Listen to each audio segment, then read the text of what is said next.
Elira Ashworth had not always carried buckets of water up the back stairs. There had been a time, not so long ago, when she wore silk instead of wool, when she sat at the head of the breakfast table beside her father, and when the servants of Ashworth Manor called her "my lady" instead of simply "girl." That life ended on a cold morning 3 years ago, when her father, Lord Edmund Ashworth, was found dead in his study. The doctors said his heart had simply stopped. The household grieved for exactly 1 week.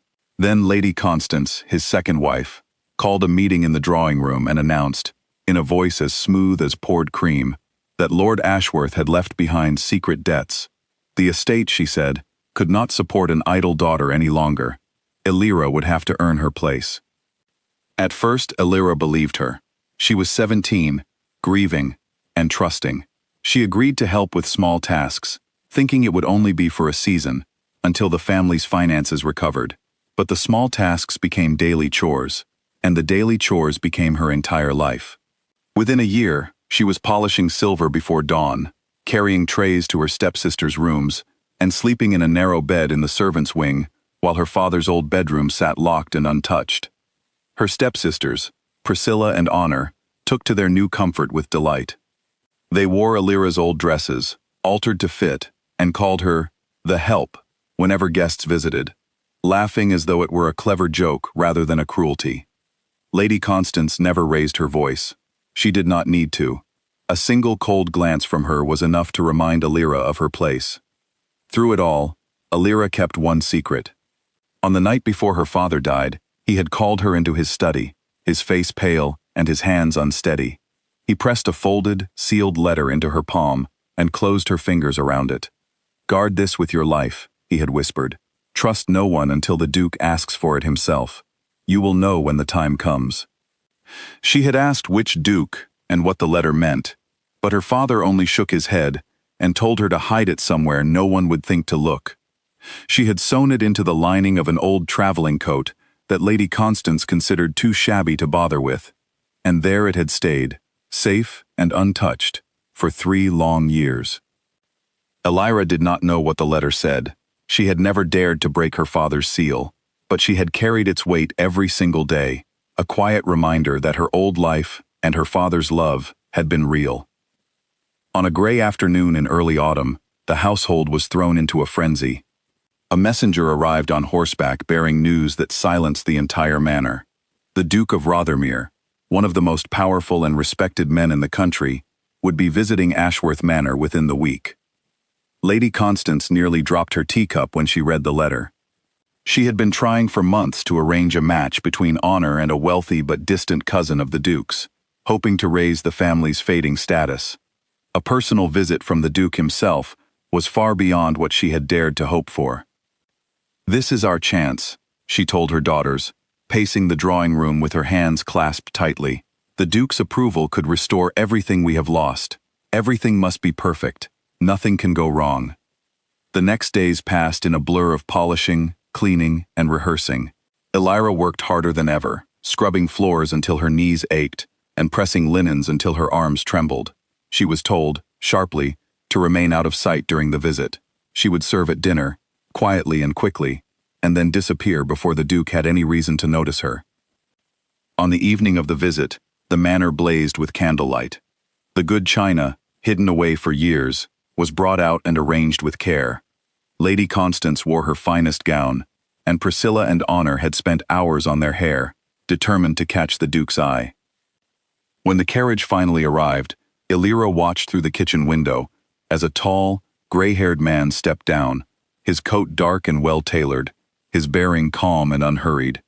There was something in his face, a quiet sadness beneath his composure, that struck her, though she could not say why.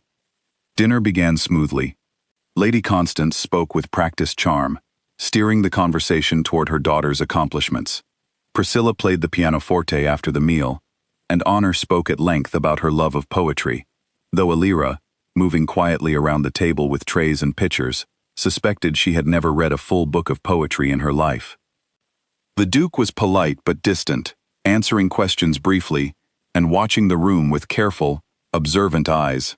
He seemed, Elira thought, like a man enduring an evening rather than enjoying one. She kept her head down as she had been trained, refilling glasses and clearing plates, trying to be as invisible as possible. She had almost made it through the meal without incident when she leaned forward to pour water for the Duke, and the sleeve of her worn dress shifted, revealing a small, faded ribbon tied around her wrist. It was the same ribbon her father had used to bind the letter before he sewed it away, a habit of his, tying a scrap of ribbon to anything precious he wished to remember. The Duke's eyes fixed on it. His entire body went still. "Where," he said slowly, setting down his glass, "did you get that ribbon?" The table fell silent. Lady Constance's smile faltered.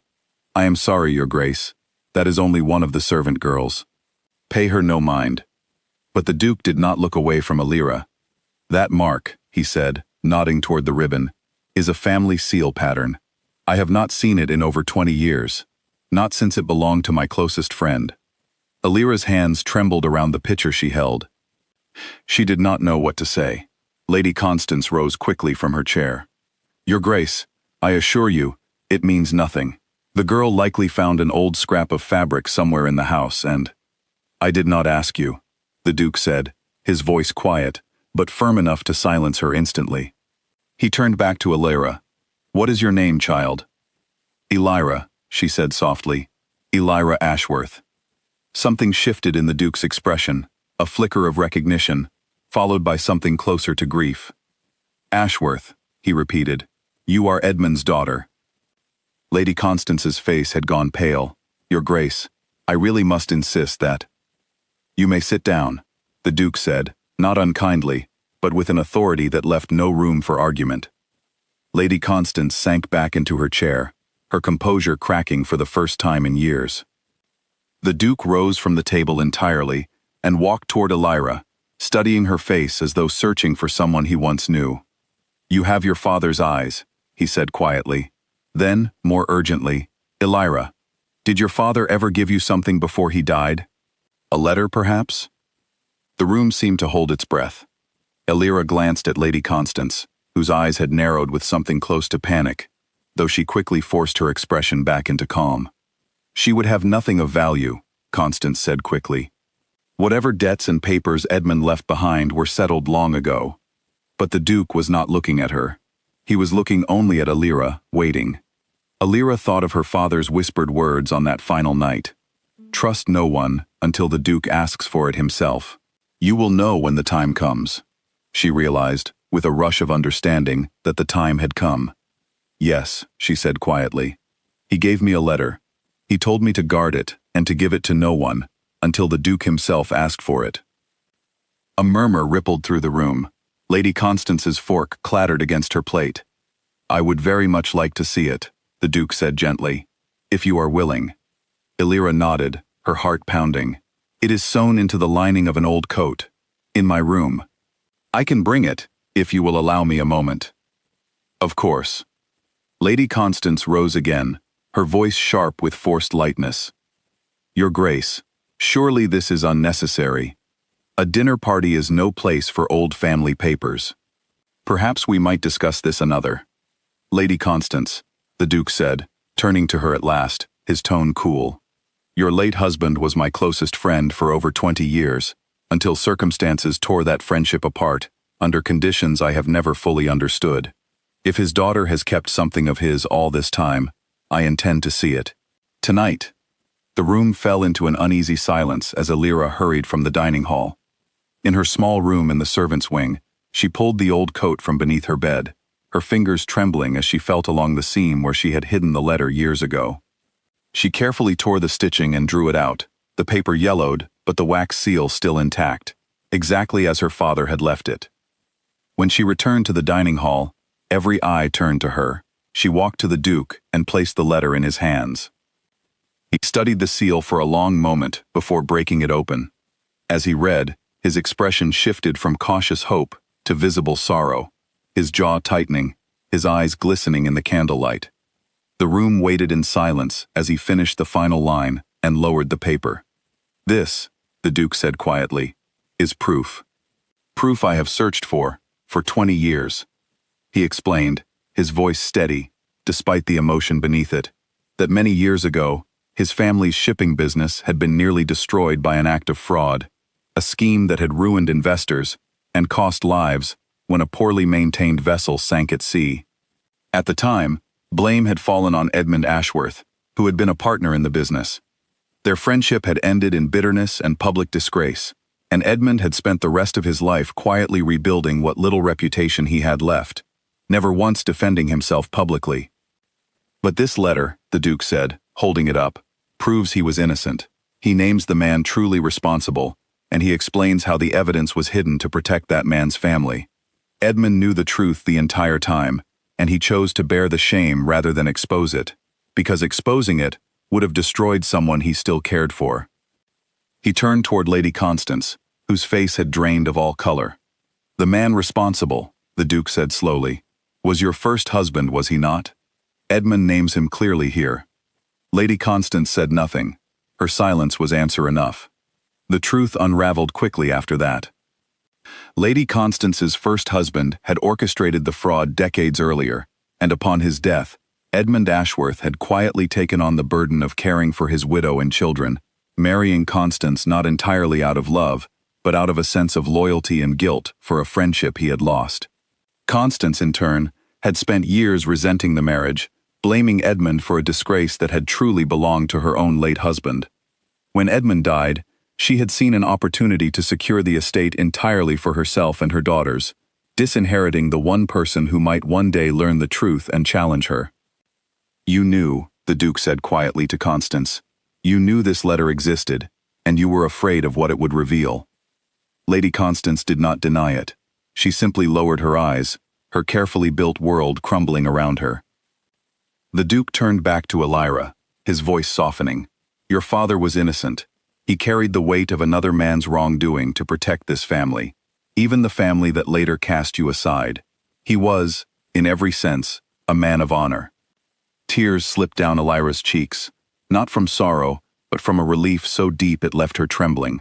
For 3 years she had carried a secret she did not understand, believing perhaps that her father had left her something shameful or worthless.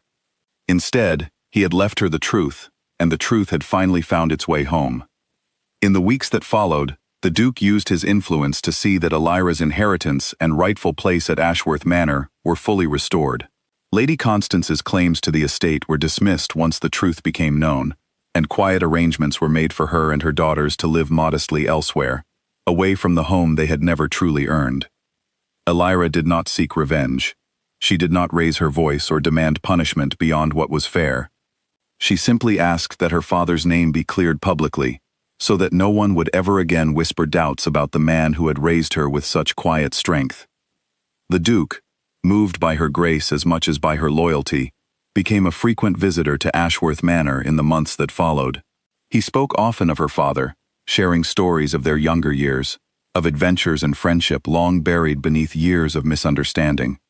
In Elira, he seemed to find a piece of his old friend restored. Slowly, carefully, something more than friendship began to grow between them, built not on titles or fortune, but on shared respect and understanding. Elira never forgot the years she had spent scrubbing floors and carrying trays, and she never let them make her bitter. Instead, they made her strong, patient, and quietly wise in ways her stepsisters, who had never known hardship, could never understand. Ashworth Manor, once a house of quiet suffering, slowly filled with warmth again. The portrait of Lord Edmund Ashworth, taken down by Lady Constance years earlier, was returned to its place above the study fireplace, his kind eyes watching over the halls once more. Elira often stood before that portrait in the evenings, the old ribbon still tied gently around her wrist, and spoke softly to the father she still missed every day. "You kept your promise," she would whisper, "and I kept mine." And in the quiet of that restored home, surrounded by the truth finally brought to light, Elira Ashworth was, at last, exactly where she belonged,